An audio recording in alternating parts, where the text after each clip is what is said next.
MPPCS सामान्य अध्ययन PYQ and MCQ series Hindi lecture 1 पहला प्रश्न एक साइबर सुरक्षा में एक फायरवॉल का क्या उद्देश्य है? ए. एक नेटवर्क को अबाधित पहुंच की अनुमति देना। बी. एक नेटवर्क की अनाधिकृत पहुंच को अवरुद्ध करना। सी. एक नेटवर्क के डाटा का बैकअप तैयार करना। डी. उपर्युक्त में से कोई नहीं। इस प्रश्न का उत्तर है बी. साइबर सुरक्षा में फायरवॉल का मुख्य उद्देश्य एक नेटवर्क की अनाधिकृत पहुंच को अवरुद्ध करना है। यह एक सुरक्षा प्रणाली है जो नेटवर्क ट्रैफिक को मॉनिटर करती है और निर्धारित नियमों के आधार पर डेटा पैकेट्स को अनुमति या अवरुद्ध करती है। फायरवॉल का उद्देश्य नेटवर्क को बाहरी हमलों से बचाना है, जैसे कि हैकिंग या वायरस हमला, और यह सुनिश्चित करता है कि केवल अधिकृत उपयोगकर्ताओं को ही नेटवर्क तक पहुंच प्राप्त हो। अगला प्रश्न 2 फ्लिपकार्ट, अलीबाबा, अमेज़न किसके उदाहरण हैं? A. C2B, B. C2C, C. B2C, D. B2B। इस प्रश्न का उत्तर है सी. फ्लिपकार्ट, अलीबाबा और अमेज़न जैसे प्लेटफार्मों के उदाहरण B2C business to consumer model के हैं। इस मॉडल में व्यवसाय जैसे ऑनलाइन रिटेलर्स सीधे उपभोक्ताओं को उत्पाद या सेवाएं प्रदान करते हैं। इन कंपनियों का मुख्य उद्देश्य उपभोक्ताओं से उत्पादों की बिक्री करना होता है। फ्लिपकार्ट, अलीबाबा और अमेज़न उपभोक्ताओं को विभिन्न श्रेणियों के सामान जैसे कि इलेक्ट्रॉनिक्स, कपड़े, किताबें आदि ऑनलाइन उपलब्ध कराते हैं, जो B2C व्यापार का आदर्श उदाहरण है। अगला प्रश्न 3 निम्नलिखित में से कौन सा साइबर हमले का एक प्रकार है जिसमें उपयोगकर्ता को संवेदनशील सूचना को जाहिर करने के लिए छल करना शामिल है? ए. फिशिंग हमला, बी. SQL इंजेक्शन हमला, सी. DOS हमला, डी. उपर्युक्त में से कोई नहीं। इस प्रश्न का उत्तर है ए. फिशिंग हमला। फिशिंग अटैक एक साइबर हमला है जिसमें हैकर उपयोगकर्ता को धोखा देकर संवेदनशील जानकारी जैसे पासवर्ड, क्रेडिट कार्ड नंबर आदि हासिल करने की कोशिश करता है। यह आमतौर पर धोखाधड़ी वाले ईमेल, वेबसाइट्स या संदेशों के जरिए किया जाता है जो वास्तविक संस्थाओं के जैसे दिखते हैं। उपयोगकर्ता को इस प्रकार के हमलों से सतर्क रहना चाहिए और किसी भी संदिग्ध लिंक या अनुरोध पर क्लिक करने से बचना चाहिए। अगला प्रश्न 4 निम्नलिखित में से कौन सा एक ई प्रोक्योरमेंट पोर्टल नहीं है? A. MP tenders, B. GeM, C. MP online, D. MPLUN। इस प्रश्न का उत्तर है सी. MP ऑनलाइन एक ई प्रोक्योरमेंट पोर्टल नहीं है। यह एक सरकारी पोर्टल है जिसका मुख्य उद्देश्य मध्य प्रदेश राज्य में विभिन्न सरकारी सेवाओं को ऑनलाइन उपलब्ध कराना है। इसमें नौकरी आवेदन, परीक्षा फॉर्म और अन्य सरकारी सेवाओं के लिए ऑनलाइन सुविधा उपलब्ध है। वहीं MP tenders, GeM, government e marketplace और MPLUN Madhya Pradesh local urban network जैसे पोर्टल्स विशेष रूप से सरकारी टेंडर और प्रोक्योरमेंट प्रक्रिया के लिए बने हैं। अगला प्रश्न 5 ई-कॉमर्स का निम्नलिखित में से कौन सा लाभ है? ए. 24/7 कार्य करने की क्षमता, बी.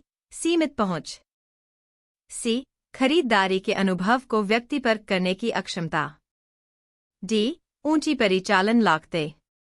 इस प्रश्न का उत्तर है ए. ई-कॉमर्स का प्रमुख लाभ है 24/7 कार्य करने की क्षमता। इसका मतलब है कि ग्राहक किसी भी समय, किसी भी दिन ऑनलाइन शॉपिंग कर सकते हैं, क्योंकि ई-कॉमर्स वेबसाइट्स और प्लेटफॉर्म 24 घंटे उपलब्ध रहते हैं। इससे ग्राहकों को सुविधा होती है क्योंकि वे अपने पसंदीदा समय पर खरीदारी कर सकते हैं, चाहे वह दिन हो या रात। इसके अतिरिक्त व्यवसायों को भी ग्राहकों तक पहुंचने के लिए समय की कोई सीमा नहीं होती। अगला प्रश्न 6 निम्नलिखित में से कौन सा इंटरनेट कनेक्शन का एक प्रकार है जो टेलीफोन लाइनों का प्रयोग करता है?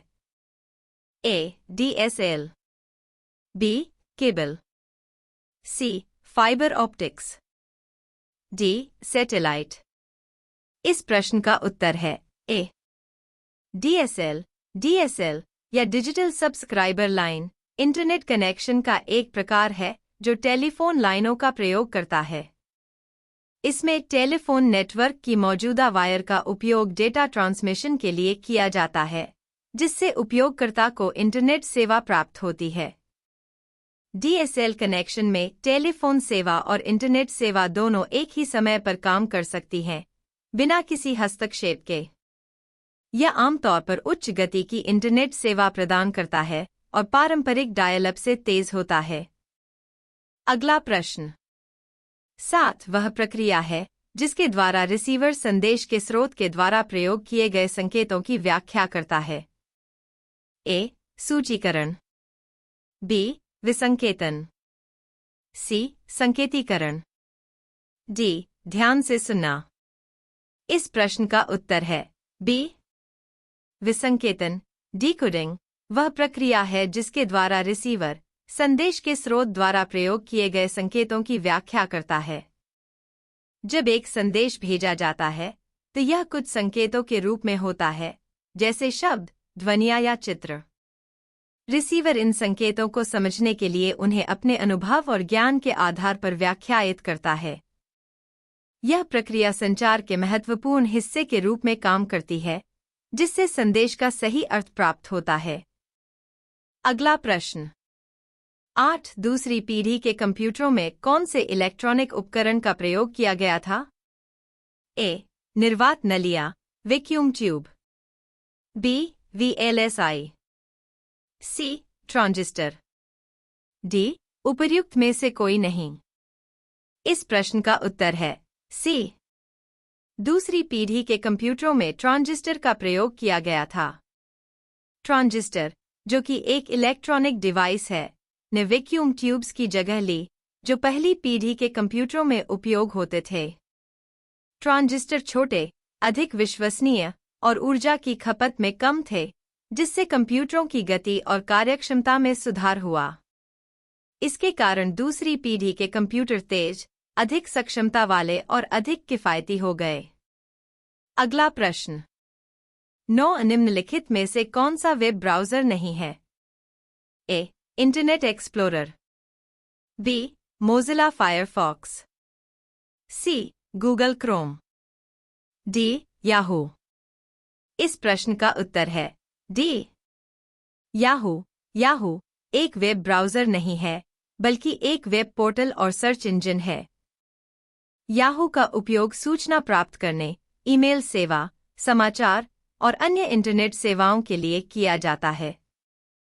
इसके विपरीत, इंटरनेट एक्सप्लोरर, मोज़िला फायरफॉक्स और गूगल क्रोम वेब ब्राउज़र हैं, जो उपयोगकर्ताओं को इंटरनेट पर वेबसाइट्स और ऑनलाइन कंटेंट देखने की अनुमति देते हैं। वेब ब्राउज़र उपयोगकर्ताओं को इंटरनेट से जुड़े विभिन्न संसाधनों तक पहुंच प्रदान करते हैं। अगला प्रश्न 10 चैटजीपीटी का विकास किसके द्वारा किया गया? A. Google, B. OpenAI, C. Apple, D. Microsoft. इस प्रश्न का उत्तर है बी. चैटजीपीटी का विकास ओपनएआई द्वारा किया गया है। ओपनएआई एक कृत्रिम बुद्धिमत्ता (AI) शोध संगठन है, जो AI मॉडल्स और तकनीकों के विकास में अग्रणी है। ChatGPT (GPT) generative pre-trained transformer तकनीक पर आधारित है, जिसे ओपनएआई ने मानव जैसी बातचीत के लिए तैयार किया है। इसका उद्देश्य उपयोगकर्ताओं को बुद्धिमान और सटीक जवाब देने में मदद करना है। ओपनएआई का मुख्य उद्देश्य AI के सुरक्षित और उपयोगी विकास को बढ़ावा देना है।